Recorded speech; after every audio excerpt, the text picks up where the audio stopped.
This is Shalom World Podcast.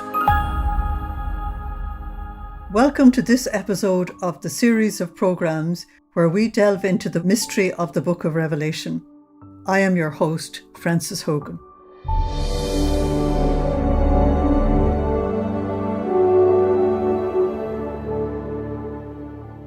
We now come to a new section in chapters 10 and 11, where there is another pause in the tribulation that is coming to the earth. And a pause has always got to do with the church.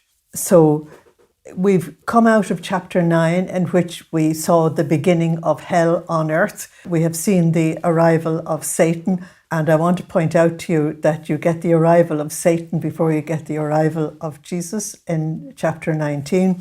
Satan always tries to get ahead of God and to try and rob God of his scenery and all the rest of it. It's a bit like you're going to have a most wonderful actor on the stage. Somebody else comes in and tries to take over and steal their thunder. That's the way Satan acts. So we've had a small taste of the hell that he brings upon the earth. So the church is warned, therefore, of the events that are coming. We were told in the trumpets number 5 and number 6 that we should really be warned about what is coming, because that's chapter 9. Therefore, John is telling us that he is introducing us to chapter 13 to chapter 18, where we will meet Satan and the Antichrist and the system that he will actually use to bring the church absolutely to its knees and to bring it to death and resurrection. So therefore, we have been introduced to what we will understand in chapter 13 as the evil Trinity, small t, in which Satan will operate through the Antichrist and in the Antichrist system. But when the battle is all over, and everything has calmed down, then the earth will in fact be ruled by the most blessed Trinity in heaven from chapters 20 to 22. So it will appear as if Satan has won the battle, but appearances are not what we go by. We go by facts. And it will be very important in the chapters to come that the church keeps her attention on reality and that she doesn't allow just what is in front of her to distract her in any way from where she's going. Let me give you an example. If Jesus' mother had not had a good vision before her as to what her son, who her son was and what he was doing and where it was all going, she might have looked at him on the cross and wondered what on earth the angel Gabriel was talking about when he said, "He will be great. He will be the son of David. He will rule over the house of Jacob forever. His kingdom will never end." And here he is dying in absolute agony on the cross. Now, the church is going to have that same challenge put to it when it sees the church being brought to its knees, and it must look at the greater picture. That's why John gives it to you ahead of time. So at the end of chapter 9, we had the first woe, and the second woe, and we won't have the third one for a while. So all of these events are going to follow in sequence, one after the other, like a drama that has started. And we need to remember Amos 3:7, that the Lord never does anything without telling his prophets first. So here in chapters 10 and 11, the Lord is going to warn the church that she must watch and pray. She must watch and pray. It's the same as what Jesus said before he died himself. This is Mark chapter 13 and verses 33 to 37. And this is absolutely urgent at the time when we're actually speaking now. Be on your guard, stay awake, because you never know when the time will come. It's like a man traveling abroad. He has gone from home, and he has left his servants in charge, each with his own task. Gone from home is that Jesus will have gone back to heaven. He's left his servants in charge of the church. Each one has its own task. And he has told the doorkeeper to stay awake. That's the chief shepherd. So stay awake, because you do not know when the master of the house will come, evening, morning, or midnight, or even dawn. If he comes unexpectedly, he must not find you asleep. That was the warning given to Sardis. He must not find you asleep. And what I say to you, I say to everyone, stay awake. Now, stay awake means that you keep your spiritual life alive, that you remain in grace, you remain in union with God, your prayer life is alive, and you are ready to cooperate with whatever it is that the Lord actually allows to happen to you. Not only you personally, but you as a church in a particular country or worldwide. So let's read a few verses from chapter 10. So this is chapter 10 from verse 1. Then I saw a powerful angel coming down from heaven. Oh, so we've switched from hell to heaven again. He was wrapped in a cloud with a rainbow over his head. His face was like the sun and his legs were pillars of fire. In his hand he had a small scroll unrolled, because Jesus has been unrolling the sealed scroll from chapter 6. He put his right foot in the sea and his left foot on the land. And he shouted so loud that it was like a lion roaring. At this, 7 claps of thunder made themselves heard. And when the 7 thunderclaps had spoken, I was preparing to write, John said, when I heard a voice from heaven saying to me, keep the words of the 7 thunderclaps secret. Don't write them down. And then the angel that I had seen standing on the sea and on the land raised his right hand to heaven and swore by the one who lives forever and forever, the one who made the heaven and all that is in it, and the earth and all that it bears, and the sea and all that it holds. The time for waiting is over, he announced. At the time when the 7th angel is heard sounding his trumpet, God's secret intention will be fulfilled, just as he announced in the good news through his servants, the prophets. So here you have a very powerful message given to us, and it's given to us by a powerful angel. Now, this person is described in terms of the glorious Christ in chapter 1, so much so that some people think it is the glorious Christ. But again, we mustn't make a mistake, as some people have made the mistake on the white horse. Jesus will not appear until chapter 19. So it's somebody in heaven who is very, very close to God. And so the closer you come to God, the more God-like you are. So this is a very high representative from heaven. It can't be Jesus. So the very interesting thing is that he comes from heaven in the middle of all the hellish stuff that's going on the earth from chapter 9, because that stuff is still going on. The fact that we're reading something different in chapter 10 doesn't mean that the stuff in chapter 9 has finished.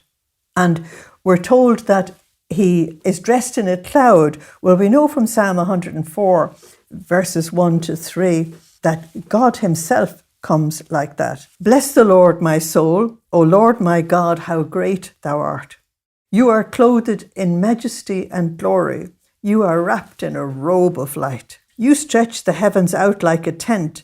You build your palace on the waters above, using the clouds as your chariot. You advance on the wings of the wind, and you use the winds as messengers and fiery flames as your servants. So here you have someone, a messenger of God, coming on the clouds and coming with the glory of God all over him. Okay. Remember that in the book of Numbers, in chapter 9, from verse 15 to 23, that the author tells us about the cloud, and that the cloud is a symbol of the mystery of God. The cloud is the most wonderful symbol of God. It both reveals the light and conceals the sun at the same time. So we can't see God, and yet he's able to manifest himself to us. We can't see God and live. So the cloud is a very wonderful manifestation of God's presence. And we're told in Acts chapter 1 and verse 9 that Jesus ascended from the earth into heaven and was taken up into the cloud. That means taken up into the mystery of God's presence. Okay. We're told that there's a rainbow around the head of this angel messenger from God.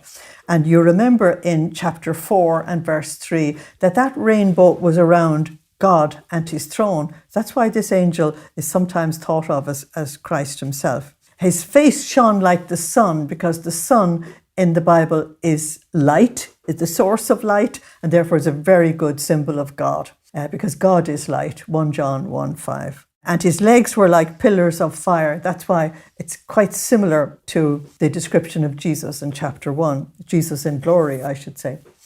So what we need to look at is that the heavenly dwellers, both angels and saints, grow more and more and more like God, we would say, with time. They are, of course, out of time and in eternity, but they're growing more and more like him. And people who have had encounters with saints or with angels, if the angels came in a more spiritual manner, sometimes they manifest as human beings, that you will see that the characteristics are very like God. We're told that the angel stands on the sea and the land. Now, in the Old Testament, the sea is usually the Gentile territories and the land is usually the Jewish territories. But John is speaking about the church. So it's the church and the world that he's talking about. So he stands on them. Therefore, the message he gives will be global. Okay. And he carries a small scroll or a small book. This is a small book containing the New Testament and the Psalms. But John uses a special word for the scroll that he's talking about. He uses the word biblaridion. Biblios is a small book, and biblaridion is a tiny book. Now, there is the 4 Gospels printed on a book which is the size of a postal stamp. And the amazing thing is you can actually read the text if you have a hand lens. The text is as clear as anything. So he's talking about a small book that contains a massive message, because the message that's in this book is the time is now, the waiting is over, judgment is here, everything is going to flow. Now, why is everything going to flow? It's because there has been so little response to anything that God has given to us up to now. And we see that in the messages that were given through Moses to the people in Egypt at the time of the Exodus as well. If they had repented in the first 3 signs, the others would not have happened. If they had repented in any one of the other signs, then the whole thing wouldn't flow to completion. But it did, because Pharaoh hardened his heart more and more and more against God.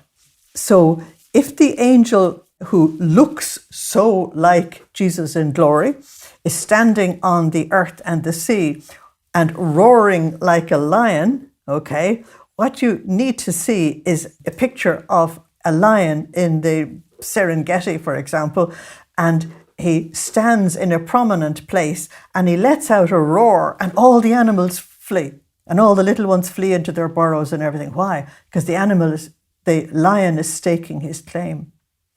And so this is a person representing the Lion of the tribe of Judah, and he is staking his claim that the kingdom of this world belongs to Christ. As Jesus had said in Matthew 28:20, all authority has been given to me. That's not only authority over the church, it's authority over the world. Everything belongs to him. And when Jesus actually manifests his presence in chapter 19, he's going to come as the King of Kings. That means the highest authority, and the Lord of Lords. Nobody has higher authority than him. Okay, so the shouting like a roaring lion is the announcement that he is coming to claim his kingdom. Of course, Satan has arrived first to try and see, can he stake a claim in anything that belongs to Jesus? And so it's important for us to realize that the angel is a representative, as all the other angels in the book of Revelation are representatives of God. And so we need to have a picture in our minds as to where the church is in all of this. Because there are some Christians who want to say that this is nothing to do with the church. Some of them even think that they're going to be raptured out of the world before all of this happens. That would be an awful tragedy. Instead of that, you look around you in society, in any country nowadays, and the church is there in the midst of the people. Little communities of the church spread out absolutely all over the world.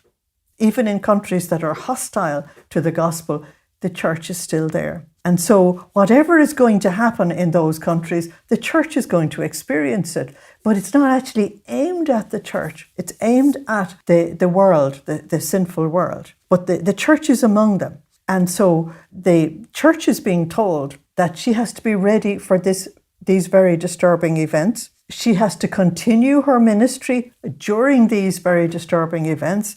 She is the one who has to look after souls that are lost, people who are suffering and dying. She has to continue offering the word of God and the sacraments of God. She's got to continue to help people wash their robes white in the blood of the Lamb. In other words, the ministry must continue. And it's going to be more and more painful for her to do that. So many countries have had this experience already in history, including my own, where it was extremely dangerous to actually be a servant of Christ at a particular time, and it might cost you your life. Well, that's what John is actually talking about here. In these circumstances, the church really needs to hear the voice of God. And so the voice of God as the seven thunders begins to manifest itself now. And I want to read for you Jeremiah 25 from verse 30, because we have the lion roaring, okay? So this is what you read. Let your prophecy to them contain these words. In other words, this is what John is doing. His prophecy contains this. The Lord roars from on high. He makes his voice heard from his holy dwelling place. And here in the book of Revelation, his holy dwelling place is in heaven. And he roars aloud against his sheepfold. Okay? And so when he roars aloud, he wants to be heard. He shouts aloud like those who tread the grape. The sound reaches all the inhabitants of the earth, the sea and the land, to the far ends of the world. For the Lord is indicting the nations and arraigning all flesh for judgment, and so on. Jeremiah then continues with a message against the shepherds of Israel. I don't want to deal with that now here. It's just that the seven thunders, we've heard this before. And we have heard, for example, in Psalm 29, how strong the voice is. And most human beings can't hear the voice of God because they're not in the right place to hear it. And so if they're not in the right place to hear it, then the Lord will do something to make them hear. That's why it's called the seven thunders. Now, I've given you this before, but it's very important. And this is Psalm 29. Pay tribute to the Lord, you sons of God. Pay tribute to the Lord of glory and power. Pay tribute to the Lord of the glory of his name. Worship the Lord in his sacred court. The voice of the Lord is over the waters, the Lord over the multitudinous waters. The voice of the Lord is power. The voice of the Lord is splendor. The voice of the Lord shatters the cedars. The Lord shatters the cedars of Lebanon. That means he'll bring down the proud and the mighty. And he makes Syrian leap like a calf. The voice of the Lord sharpens lightning shafts. We're going to hear it in hail and thunder as well. And so what you're being told there in Psalm 29, read it for yourself. It's really beautiful if you read it all. And that is that for people who cannot hear him, they're not listening in prayer, they're not listening in his word, then he will use the elements to make us listen, because God's voice will be heard, and that is that. John is told that what God actually says to him in the seven thunders, that he's not actually to write that down. It's very, very interesting. And we have to ask, what is it? If you look at Mark chapter 13, verse 32, some things are known only to God. When the apostles wanted to know the time and the conditions of the end times, Jesus said, but as for that day or hour, nobody knows it, neither the angels of heaven, nor even the Son that is on the earth. Nobody except God himself. Well, here in the seven thunders, God himself has actually spoken, and he has told John that it's not for now. So, not for now means chapter 10 of the book of Revelation. It also means the first century, but it is for now the end of times. Since John has been told that he cannot speak at this particular time, I just want to give you a text from St. Paul in 2 Corinthians 12:4, that he said he was caught up into paradise and he heard things that must not and cannot be put into words. Sometimes God's secret has got to be kept for the right time and the right moment. Thank you for listening. Slán agus beannacht déilibh. Goodbye. God bless you. Thank you for joining us today. We'd like to hear what you thought of today's session. Share your feedback with us at podcast@shalomworld.org. You can motivate and support us today. shalomworld.org/donate. Visit shalomworld.org for more information about Shalom World podcasts. To get the latest updates, make sure you follow us on Instagram at Shalom World Podcasts. Shalom World Podcasts is now available on all online platforms, including Apple Podcasts, Spotify, Stitcher, and others.